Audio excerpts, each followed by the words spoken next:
सद्गुरुनाथ महाराज की जय।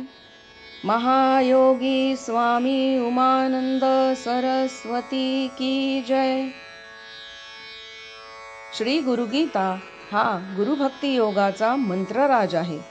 कलियुगात संसार सागर तरुण जाण्यासाठी हा महामंत्र गुरुदेवांनी स्वाध्याय म्हणून दिला आहे.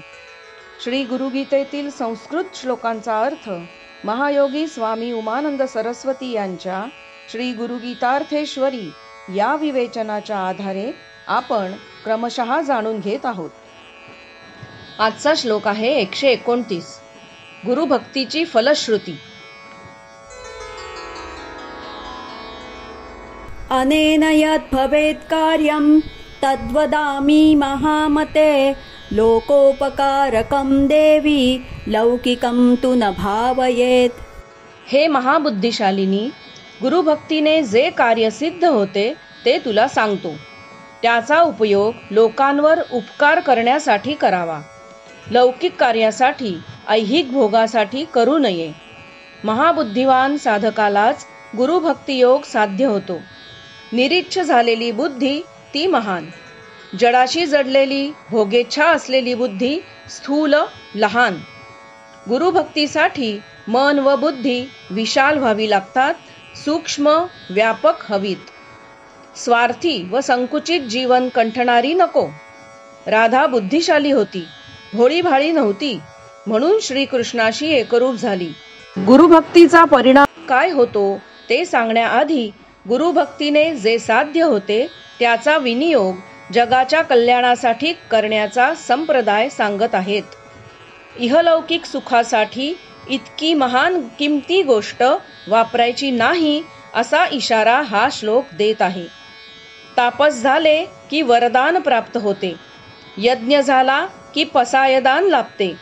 पण जास्तीत जास्त सर्वांचे कल्याण करणारा वर मागता येईल असा साधक महाबुद्धिशाली हवा.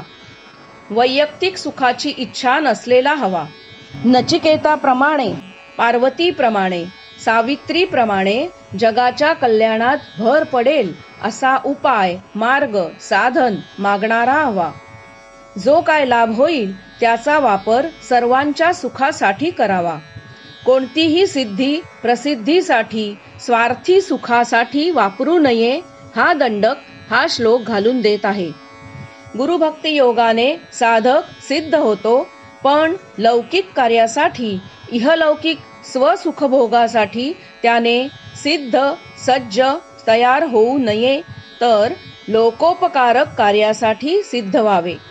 जगाच्या कल्याणात तत्पर राहावे. स्वार्थ साधू होऊ नये. लहान मुलाच्या हातात आगपेटी असणे व मोठ्यांच्या हाती राहणे यात केवढा फरक आहे.